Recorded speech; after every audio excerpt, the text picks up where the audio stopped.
Dragons, Aemon whispered.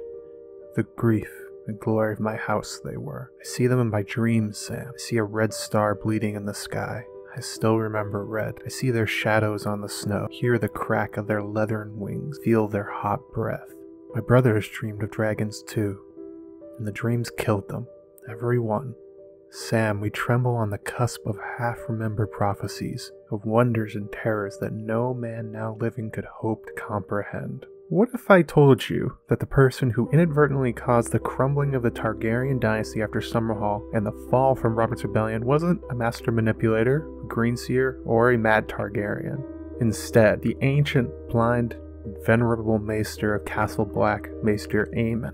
As a young man, he tried to wield a sword without a hilt and stoke embers back into fire-made flesh. Instead, he saw the doom return for his family. Aemon chased prophecy, like many before him and many after, and he learned the consequences of reaching for the fire of the gods. Understandably, you're skeptical, but I'd like to present evidence for what's led me to this conclusion and start the beginning of Aemon's life. Maester Aemon was born Aemon Targaryen, the son of Prince Rhaegar Targaryen and Lady Lyanna Dane. Aemon was comically far from the Iron Throne at birth, the third son of a fourth prince. Odds were he would live and die a prince. Aemon ends up at the Citadel because of his grandfather, King Daeron II. Daeron had the bloodshed of the Blackfire rebellions fresh in his mind and remembers vividly what happens when there's too many Targaryens vying for power. Looking at his ever-expanding brood of Targaryen whelps, Daeron makes a decision about Aemon's future. My own father raised the same objections when I chose a life of service, the old man said. It was his father who sent me to the Citadel. King Daeron had sired 4 sons, and 3 had sons of their own. Too many dragons are as dangerous as too few, I heard his grace tell my lord father, the day they sent me off. For Aemon, though, this was a blessing in disguise. While the other boys wished to be great heroes and swordsmen, he only wanted one thing: books and education to sharpen his mind. Our Aemon lacked the Dragon Knight's martial nature. He likes to say he had a slow sword but quick wits. Small wonder his grandfather packed him off to the Citadel. But there was a downside for him. Aemon left his brothers and sisters behind. His younger, goofy brother, Aegon, better known as Egg, his oldest brother and noted prankster Daeron, and his 2 sisters Rhae and Daella. Aemon's affection for those 4 carried all the way to his deathbed on board the Cinnamon Wind. His other older brother, though, Aerion Brightflame, is pointedly left out of his fond memories. But Aemon goes anyway, although he does come to regret that later in his life. Aemon studies hard and earns his chain at a prodigious rate, becoming a full maester at the age of 19, and is assigned to castle much like we see from Maester Luwin and Crescent, where he serves for 5 years. In this time, tragedy has befallen House Targaryen. Against all odds, and some suspected foul play, Prince Rhaegar has been crowned King of the 7 Kingdoms. Rhaegar believes his son has spent enough time being a servant for some petty lord and summons him to King's Landing. He offers the 24-year-old Aemon a seat on the small council, yet Aemon turns it down. J.R. Mormont claims it out of respect for the serving Grand Maester. Instead, though, Aemon makes an unusual choice and becomes the maester for his troubled older brother Prince Daeron, the Prince of Dragonstone and now heir to the Iron Throne. Daeron as a child was a prankster, charming and good at getting people to like him. Over time though, his life and mind turned dark, sinking into alcoholism and bouts of depression. Later, Aemon wishes that he could see Daeron whole and happy, indicating the intense pain the young man felt. Cause of his angst, though, is not what you might expect: his dreams. Daeron and Egg both insist that when Daeron dreams, his dreams always come true. The burden of his gift eats at Daeron, and he turns to alcoholism, preferring dreamless, drunken stupor to sleep. When we first meet Daeron in the Hedge Knight, the innkeep says, The innkeep leaned close. Never mind that one, sir. All he does is drink and talk about his dreams. Rhaegar's heir, Daeron he's named, after the king. They call him Daeron the Drunken, though not to his father's hearing. Aemon's choice is actually quite logical in this light. With Rhaegar on the Iron Throne, Daeron is now the legal heir. The brilliant Aemon would have helped many in Westeros from the small council. However, perhaps a star pupil of the Citadel and Daeron's old brother could mold him into a passable king. It also gave Aemon a chance to take a hard look at what plagued his brother in the night. After all, Daeron is not the only one who saw dragons in his dreams. As shown in the opening quote, Aemon and Egg did too, but Daeron's gift went well beyond just seeing dragons. From this scene in the Hedge Knight, he saw the future in a strange, symbolic way, like we see from the ghost of Highheart, Maggie the Frog, Patchface, Jojen, and even Bran do later in the story. "I dreamed of you," said the prince. "You said that at the inn." "Did I? Well, it's so. My dreams are not like yours, Sir Duncan. Mine are true. They frighten me. You frighten me. I dreamed of you and a dead dragon, you see. A great beast, huge, with wings so large they could cover this meadow. It had fallen on top of you. But you were alive, and the dragon was dead." Daeron's dream ends up being exactly correct, and it's an impressive display of its gift. Later in the Hedge Knight, Prince Baelor Breakspear, heir to the Iron Throne, dies in Duncan the Tall's trial by 7 against Aemon's older brother, Aerion. A queer, troubled look passed across Baelor Breakspear's face, like a cloud passing before a sun. He raised his hand and touched the back of his head with 2 fingers, oh so lightly. And then he fell. Dunk caught him. "Up," they say he said, just as he had with Thunder in the melee. "Up, up." But he never remembered that afterward, and the prince did not rise. Baelor of House Targaryen, Prince of Dragonstone, Hand of the King, Protector of the Realm, and heir apparent to the Iron Throne of the 7 kingdoms of Westeros, went to the fire in the yard of Ashford Castle, on the north bank of River Cockleswent. Other great houses might choose to bury their dead in the dark earth or sink them in the cold green sea. But the Targaryens were the blood of the dragon, and their ends were writ in flame. It's also clear that this is not the first time Daeron has predicted the future. Aemon's little brother Egg is also convinced of his sight. Egg lowered his voice. "Someday, the dragons will return. My brother Daeron's dreamed of it, and King Aerys read it in a prophecy. Maybe it will be my egg that hatches. That would be splendid." Given how close Aemon, Daeron, and Egg were growing up, Aemon would have to at least be aware of Daeron's gift. He probably rummaged through every book in the King's Landing library in the Citadel trying to find information on his brother's curious ability. He may have even asked for help from his uncle and future king, Aerys I. Aerys shares the mental gifts and interests with the young Aemon. In the Sworn Sword, Septon Sefton once quipped, "King Aerys will do less. Unless some maester writes a book about it, the whole matter may escape his royal notice." And wouldn't you know it, there's a maester in the family. We get the full rundown on Aerys' interests from the world of Ice and Fire. Aerys was learned, in his way, though his interests were largely to do with dusty tomes concerned with ancient prophecy and the higher mysteries. Aemon wouldn't take Daeron on his word. The maester is a natural skeptic, as we see when he sniffs out the fake Lightbringer Stannis Baratheon carries. "The sword is wrong. She has to know that. Light without heat, an empty glamour. The sword is wrong, and the light can only lead us deeper into darkness, Sam." Seeing Daeron's gift up close every day, though, he wouldn't be able to deny the truth. And when he did, he saw the opportunity he had in his brother. Imagine how excited Aemon might have been as he tried and tried to find other explanations for his brother's dreams, poring over books, talking with maesters, failing at finding another explanation besides Daeron being a prophet. We see the same kind of passion when he learns of the return of the dragons and Daenerys.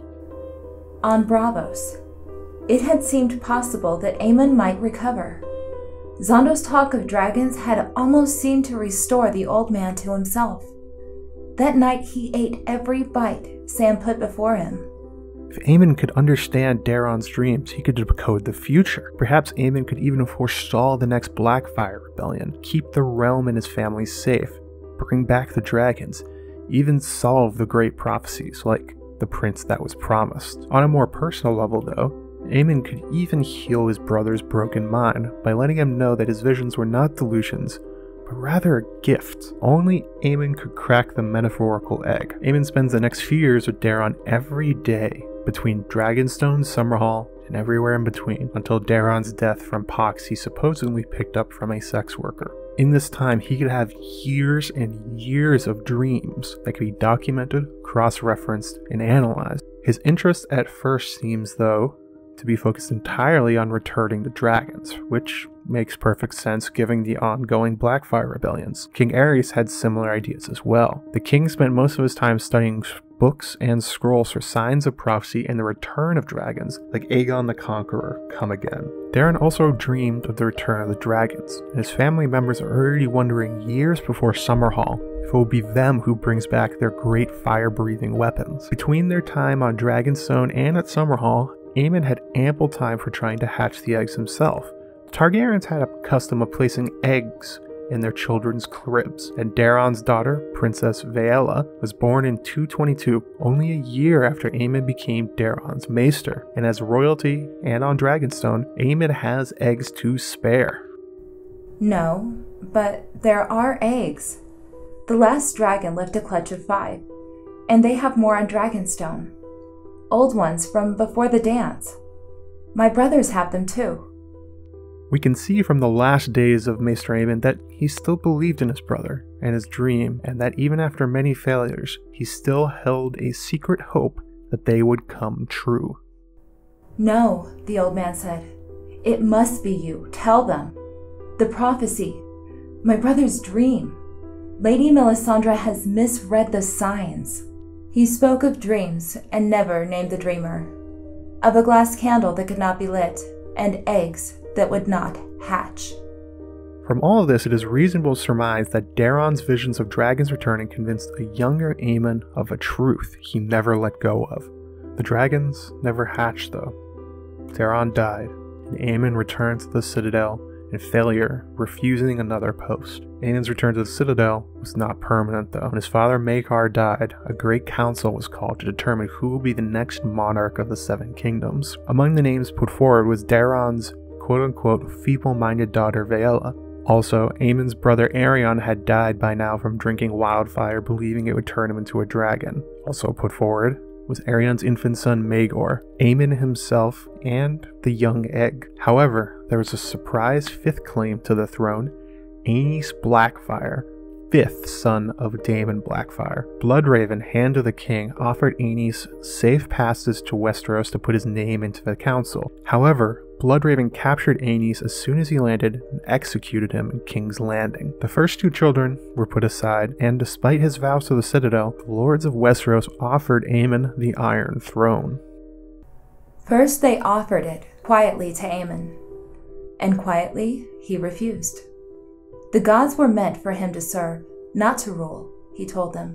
He had sworn a vow and would not break it, though the High Septon himself offered to absolve him. As with the small council, Aemon turned the position down, and the crown fell to Egg, who became known as Aegon the Unlikely. In context of what we know about Aemon's devotion to knowledge, prophecy, magic, and the return of dragons, his decision makes sense. A king can't search for lost knowledge or experiment with dragon eggs. He has a kingdom and people to rule. King Aerys the First example made that clear. The realm was neglected, while Aerys searched book after book for his answers. Aemon, too, has many questions that need answering, especially after his time with Daeron. In the words of Han Solo, Aemon had discovered it's true. All of it. Ironically, Aemon's chain freed him to fully explore his goals and pursuits. Rather than dealing with state affairs, Aemon could focus on finding the prince that was promised and the dragons. The end of the world was coming, as the prophecies claim. Aemon would need to find this man, or woman, and help them as best he could, exactly like we see him try when he learns about Dany and her dragons. Daenerys is the one, born amid salt and smoke. The dragons prove it. Just talking of her seemed to make him stronger. I must go to her. I must. Would that I was even 10 years younger. The new king, Aegon V's first action is to imprison Bloodraven for the murder of Aenys Blackfire. However, a very puzzling sequence of events follows. Rather than following through on the death sentence, Aegon orders Bloodraven released so he can join the Night's Watch? More puzzling, Maester Aemon and Duncan the Tall accompanied Lord Bloodraven as part of an honor guard on a ship called the Golden Dragon, along with every prisoner in King's Landing. What convinced Aegon to reverse Bloodraven's death sentence and send them all to the Night's Watch? And why send his own brother surrounded by criminals with only Duncan the Tall to protect him? The story the realm knows is that Aemon joined the Night's Watch so he could not be used against the new King Aegon. Aemon knew, and rightly, that if he remained at court, those who disliked his brother's rule would seek to use him. So he came to the wall. However, Aemon gives a different reason to Sam. He did not want to help Egg rule the kingdom. I was 35 and had been a Maester of the Chain for 16 years. Egg wanted me to help him rule, but I knew my place was here. He did not need to go to the Night's Watch to not be a threat. Aemon was a maester while his uncle and father were king, as well as his brother, the heir. There's no reason to infer that Aemon represented any kind of threat or weak point for his brother. There's also a lot of places between the Red Keep and the Wall Aemon could have gone instead, even back to the Citadel. Yet he chooses the Night's Watch. Why? I believe the answer is twofold. The first one is despite all the time with Daeron, time in the Citadel, the King's Landing Library, likely looking over King Aerys' scrolls and research, those eggs still would not hatch. Perhaps the problem was he did not have the right books. From Tyrion, we learn how difficult it can be to find rare books in the times before printing presses. Tyrion had read much and more of dragons through the years. What he really wanted was the complete text of the Fires of the Freehold, Galindro's history of Valyria. No complete copy was known to Westeros, however. Even the Citadels lacked 27 scrolls. There's one book in particular, though, everyone interested in dragons wants. The Holy Grail of Dragon Lore, Septon Barth. He was less hopeful concerning Septon Barth's dragons, worms, and wyverns, their unnatural history. Baelor the Blessed had ordered all Barth's writings destroyed when he came to the Iron Throne.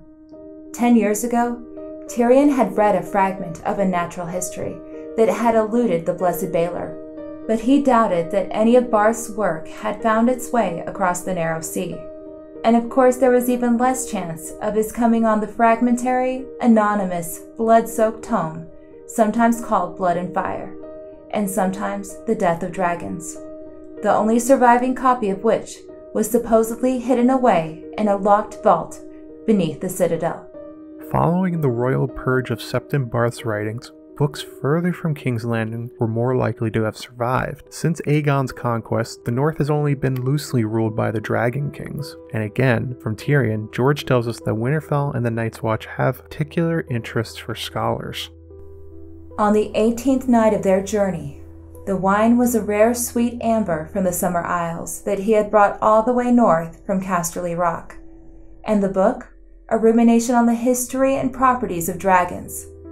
With Lord Eddard Stark's permission, Tyrion had borrowed a few rare volumes from the Winterfell Library and packed them for the ride north. And from Samwell. "Sam, you're a sweet fool," Jon said. "You'll miss that bed when we're sleeping on the cold hard ground, I promise you." Sam yawned. "Maester Aemon sent me to find maps for the Lord Commander. I never thought... Jon, the books. Have you ever seen their like?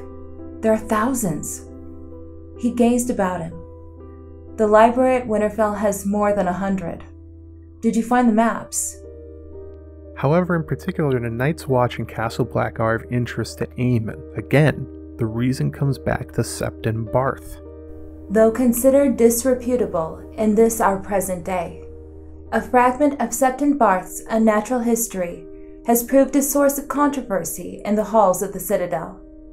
Claiming to have consulted with texts said to be preserved at Castle Black, Septon Barth put forth that the children of the forest could speak with ravens and could make them repeat their words.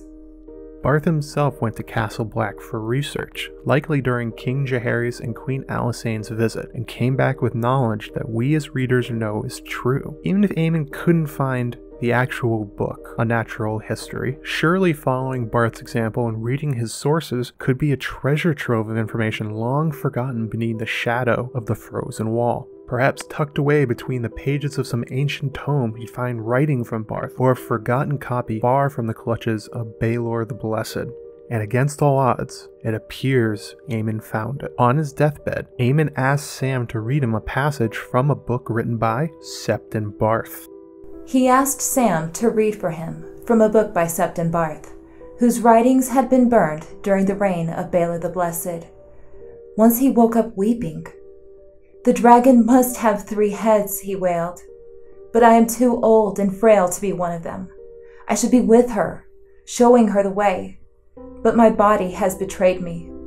Sam writes it off as ramblings of a dying man, but Aemon believes he has found a copy or fragments of Dragons, Worms, and Wyverns, their unnatural history. This book details the biology and all the accumulated knowledge of the Dragon Lords and their dragons while they still live. He even believes he still has it as he lay dying. Also keep in mind that Aemon thought the dragons were coming. This explains why he accompanied Bloodraven, his men, and the prisoners to the wall. They were reinforcements for the dwindling Night's Watch against the coming endless winter that only the prince that was promised could beat back. Bloodraven single-handedly masterminded an entire kingdom in multiple wars. Should the others return, there would be no better choice in Westeros as to who would lead the armies. Brynden Rivers is even one of the very few characters that fits the Ice and Fire moniker, being Targaryen and part Blackwood. The fire being obvious, the ice comes from the Blackwoods. The Blackwoods are originally from the north in the Wolfswood next to the Winterfell, and have married with the Starks in the past, giving him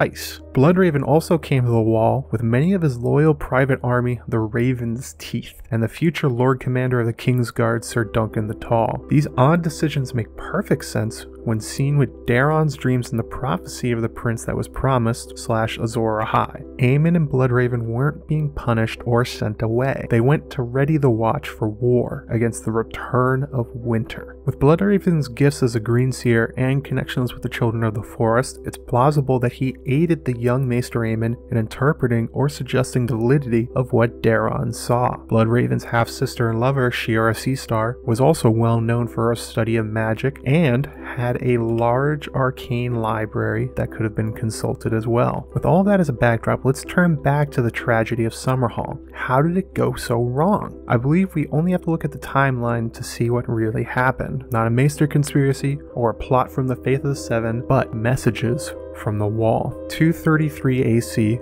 Aemon and Bloodraven reach the Wall. 252 AC, Bloodraven goes missing during arranging, although we know he sought and found the Children of the Forest staying with them. In this time frame, Aemon continues his research at Castle Black's library. He likely discovers writings of Barth. 258 AC. The War of the Nine Penny Kings erupts. King Aegon is concerned about his chances and gets the idea somewhere that he needs dragons to win and unite the Seven Kingdoms again, likely remembering that Daeron said they would hatch one day. Remember, it wasn't just Daeron that dreamed of dragons, Aegon did too. If Aemon was successful in recovering some works from Septon Barth, he may have shared what knowledge he found with Egg. While we don't know exactly what was communicated, looking at the only record of what happened at Summerhall, we can make a logical inference. Wildfire and/or heat is necessary for hatching. A quote from Archmaester Gildane about the event. "The blood of the dragon gathered in one. 7 eggs to honor the 7 gods, though the king's own Septon had warned. Pyromancers. Wildfire.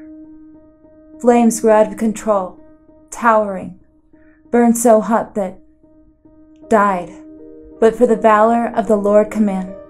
Egg turned to the Pyromancers and the Alchemist Guild's love of wildfire as a desperate solution. Like his brother Aerion before him, who drank wildfire believing it would turn him into a dragon, Egg used wildfire to try and return the dragons to life. Can't be a coincidence that wildfire killed 2 brothers who believed it would bring back the dragons. And this is Maester Aemon's great shame. Aerion was supposed to be the crazy one for chasing dragons, and Daeron had been plagued by the beast in his dreams until he died. Aemon thought he could be the one to break the cycle, and despite finding hidden books, having time with Daeron in his dreams, all that time in the Citadel and at Castle Black to puzzle the clues, Aemon failed. When Egg needed him most, Aemon was stuck at the wall, unable to help. Egg asked Aemon to stay and help him rule, and Aemon turned him down for what he thought was duty. Had he been there advising Egg, the tragedy may have been averted. Instead, Aemon was left alive cold, alone at the wall while his house burnt.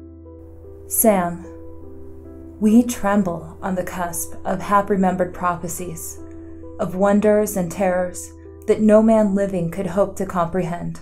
Or, said Sam. Or not, Aemon chuckled softly. Or I am an old man, feverish and dying.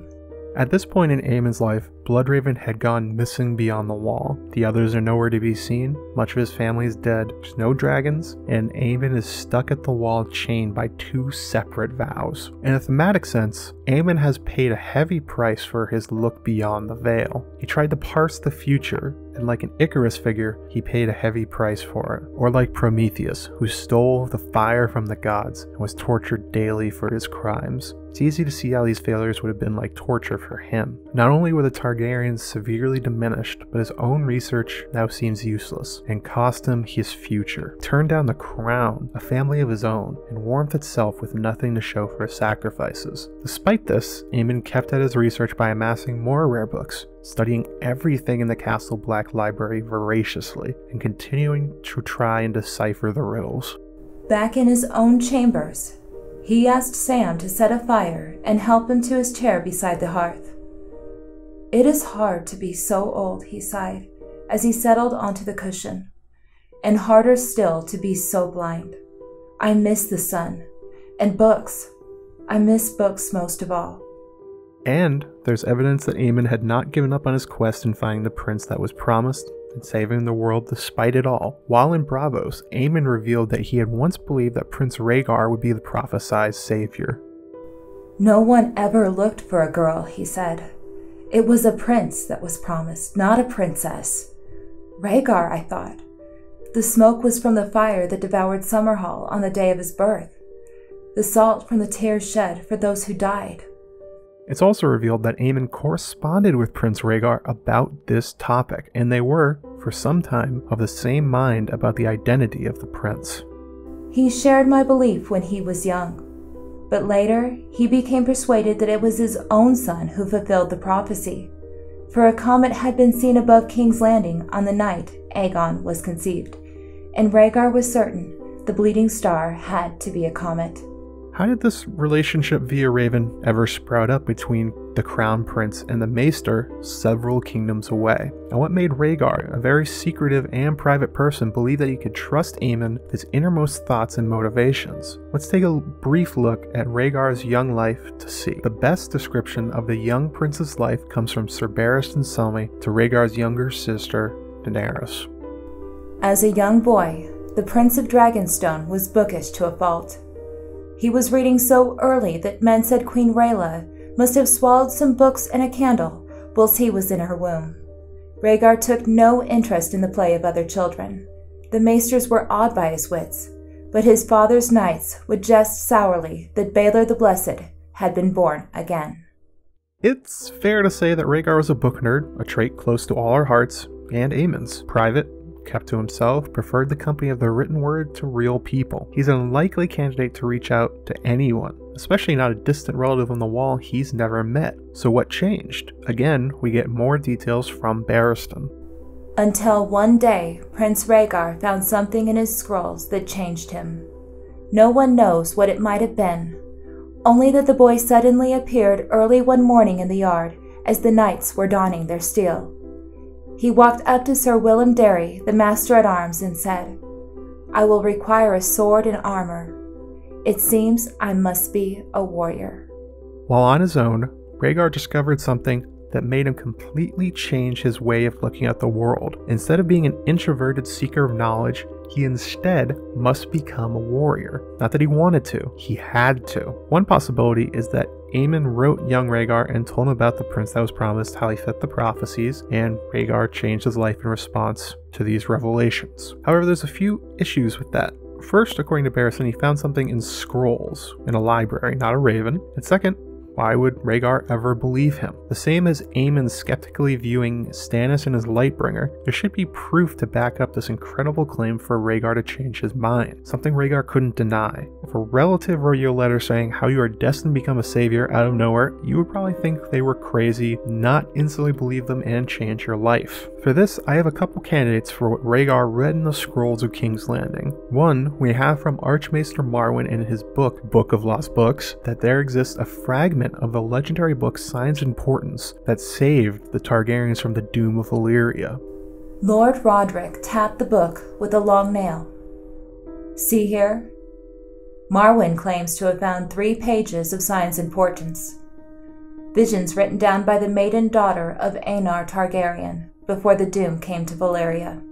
Since Signs of Importance is described as a book, Daenerys wrote quite a bit more than just the doom of Valyria. Prophecy of the prince that was promised, along with many others, may lie in those pages. Perhaps Prince Rhaegar found some pages as well and saw something specific that made him a believer. If Marwyn actually has 3 pages, they may be what Rhaegar read. However, if Rhaegar could read them, so could many other interested Targaryens through the years, and it doesn't appear that the most bookish of them, like Aerys I and Aemon, made such drastic, life-changing decisions as Rhaegar. They certainly didn't walk out and announce they must be warriors. Aerys I was a famous bookworm, who was said to have spent his life in the library like Rhaegar did when he was young. King Jaehaerys II, also obsessed with learning and prophecy, ordered his children Aerys II and Rhaella to marry because a witch told him that from their line the prince that was promised would be born. Jaehaerys didn't pick up a sword and begin training to become a warrior either, despite following the word of seers. It's also unclear what about these pages would endear Aemon to the shy bookworm and Rhaegar as well. Remember, they've never met each other.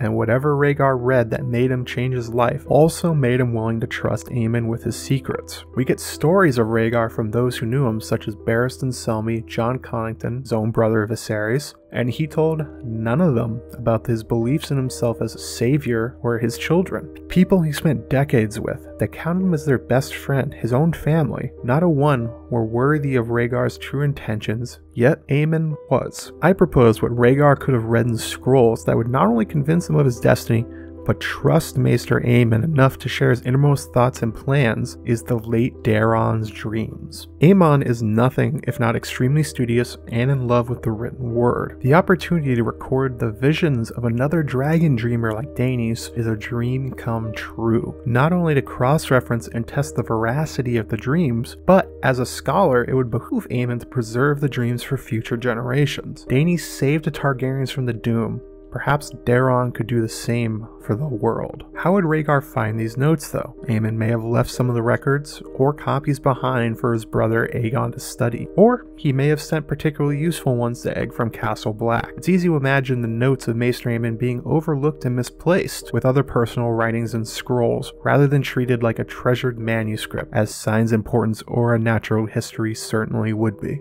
The notes tucked away in some dusty corner of the library. Within these records of dreams, there had to be something so specific to Rhaegar it could not be dismissed as mere chance. We don't have a timestamp of exactly when Rhaegar declared he would become a warrior, so it's tough to tie specific events to what was in Aemon's records of dreams. It could have been the death of a major figure like Tytos Lannister, the details of Summerhall, or something specific to his family like the number of pregnancies and miscarriages by his mother Rhaella, similar to the trick Maggie the Frog pulls on Cersei regarding Robert's total number of children. "Will the king and I have children?" she asked. "Oh, aye. 6 and 10 for him, and 3 for you." Whatever it was, it worked. Rhaegar was a believer. Whether it was Aemon or Rhaegar who reached out first, they implicitly trusted each other and risked the variance and lack of privacy in letter writing to communicate. If the scroll Rhaegar read was Aemon's personal notes, it could create the necessary trust and connection. Who else could you talk to about it other than the man who recorded and analyzed these prophetic visions? My last piece of proof for the scroll that Rhaegar read being Daeron's dreams is in the unique way Rhaegar and Aemon link together the 3 heads of the dragon and the prince that was promised. Once he woke up weeping. "The dragon must have 3 heads, he wailed. "But I am too old and frail to be one of them. I should be with her, showing her the way. But my body has betrayed me." "He has a song," the man replied. "He is the prince that was promised, and his is the song of ice and fire."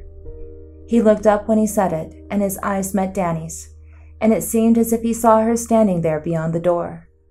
"There must be one more," he said.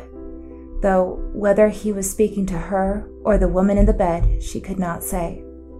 The dragon has 3 heads. He went to the window seat, picked up a harp, and ran his fingers lightly over its silvery strings.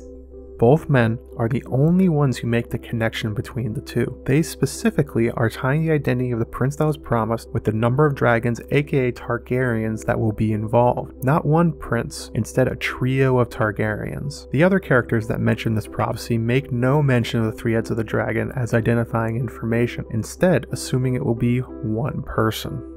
When the red star bleeds and the darkness gathers, Azor Ahai shall be born again amid smoke and salt, to wake dragons out of stone. The bleeding star has come and gone, and Dragonstone is the place of smoke and salt.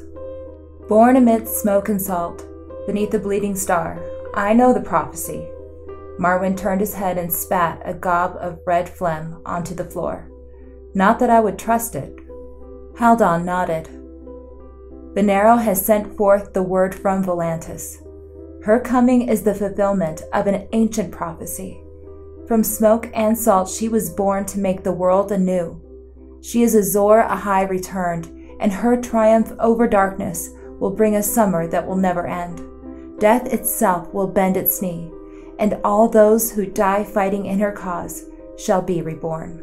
None of the other characters chasing saviors seem to know about this, including Marwyn, who claims to have seen 3 pages of signs importance. The 3 heads of the dragon were included in those pages. Marwyn would have mentioned it in his dismissive way right after Sam mentions Daenerys and her dragons. The same for Benero, High Priest of the Red Temple, in Volantis, and Melisandre. Something that important would be included in their proclamations. The 3 heads of the dragons would fulfill a key portion of the prophecies that Rhaegar and Aemon reference. This indicates that the 3 heads of the dragon identification originates with the information Rhaegar and Aemon have alone. From these conversations by letter, the fate of Westeros grew. Had Aemon never convinced and encouraged Rhaegar to believe he was the prince that was promised, Rhaegar never would have sought out a destiny as savior, which led him down to the path of marrying Elia Martell and eventually having a relationship with Lyanna Stark. Rhaegar stayed south trying to prepare for war with the others, and relying on Aemon to tell him when the invasion started. But as the years passed and there's no hint of the High Sea invasion, Rhaegar branched out his ideas and became convinced it hadn't happened yet because it was his unborn child, not himself, who would save the world. This is a primary problem that Aemon struggles with in his old age that we are told over and over. Prophecy in this world is neither clear nor easily understood. Rhaegar and Aemon got their guesses tragically wrong. We see the grief and shame Aemon feels at spending his life chasing dragons and a prince that never arrived. There was no ice invading from the north, no dragons, and the riders swooping from the south beat them back, just an old man in the freezing cold. I see them in my dreams, Sam. I see a red star bleeding in the sky. I still remember red. I see their shadows on the snow, hear the crack of leathern wings, feel their hot breath. My brothers dreamed of dragons too, and the dreams killed them, every one.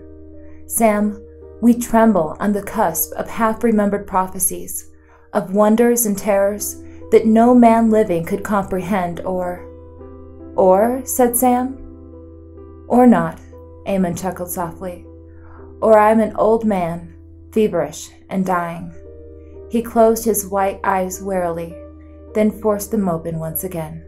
Going with the earlier idea of Aemon being divinely punished for his pursuits, at some point Aemon loses the one thing he still treasures, his sight and his ability to read. From a thematic perspective, this echoes characters like Tiresias, the blind prophet from Greek mythology, and figures like Odin. Tiresias, according to legend, was blinded by the gods for crimes ranging from seeing Aphrodite and Adonis have sex to revealing the secrets of the gods. The common thread in his tale, though, is that he saw things no mortal man should and had his sight removed as punishment. But in exchange for his loss of sight, he gains the gift of foresight and to understand the world like few can. Odin losing an eye is a similar idea. He gives up one of his eyes into the well of Erd from beneath Yggdrasil and gains knowledge of what would be called the higher mysteries in A Song of Ice and Fire. With Aemon, this is most on display when he notices that Stannis' Lightbringer gives off no heat, while all the others are dazzled by the sight of it. By chasing prophecy and seeking forbidden knowledge, Aemon and these blind wise men figures have much in common. Blindness is meant as a punishment or cost for them for crimes or secret knowledge. Instead, these blind seer figures see more clearly than ever with their minds. Aemon's immense knowledge of the higher mysteries and wisdom are much the same. Although we're meant to understand his blindness as a hindrance from his lamenting about losing books, in time he's gained the kind of perspective and knowledge that makes all revere respect his insights. Right at the end of his long life, Aemon is given a gift by his creator, a mercy from the god of death himself, Gurm, and he holds back unlike he does for so many of his other characters.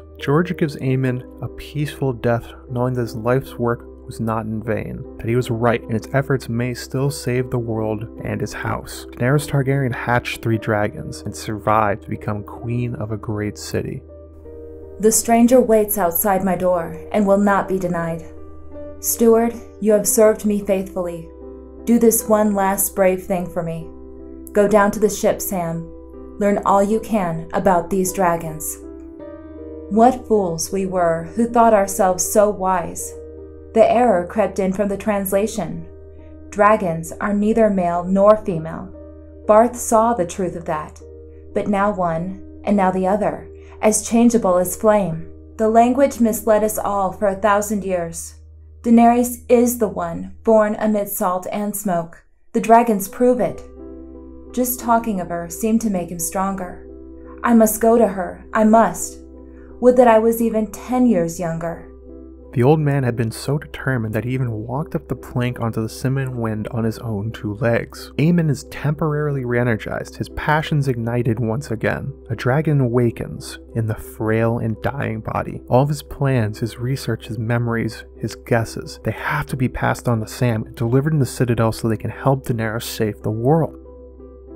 We all deceive ourselves when we want to believe. Melisandre most of all, I think. The sword is wrong. She has to know that. Light without heat, an empty glamour. The sword is wrong, and the false light can only lead us deeper into darkness, Sam. Daenerys is our hope. Tell them that. At the Citadel, make them listen. They must send her a maester. Daenerys must be counseled, taught, protected. For all these years I've lingered, waiting, watching, and now that the day has dawned, I am too old. I am dying, Sam. Tears ran from the blind white eyes at that admission. Death should hold no fear for a man as old as me, but it does. Isn't that silly? It is always dark where I am, so why should I fear the darkness? And I cannot help but wonder what will follow when the last warmth leaves my body. Will I feast forever in the Father's golden halls, as the Septons say? Will I talk with Egg again? Find Daeron whole and happy? Hear my sisters singing to their children? What if the horse lords have the truth of it? Will I ride through the night sky forever on a stallion made of flame? Or must I return again to this vale of sorrow? Who can say truly? Who has been beyond the wall of death to see? Only the whites, and we know what they are like.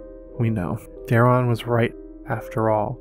Aemon's sacrifices weren't a waste. The 3 heads of the dragon, House Targaryen, did rise again from the flames, but at a terrible cost. Aemon ignored the many warnings he would have come across about the fickleness and uncertainty in falling prophecy and paid dearly for it. As the wildlings say, magic is a sword without a hilt, but out of the smoldering coals of House Targaryen, the world may be saved, and that is the fundamental question in the end for Maester Aemon and Rhaegar. Is it worth risking your family, children, life, happiness, and legacy if you have a chance to save the world? Aemon believes so.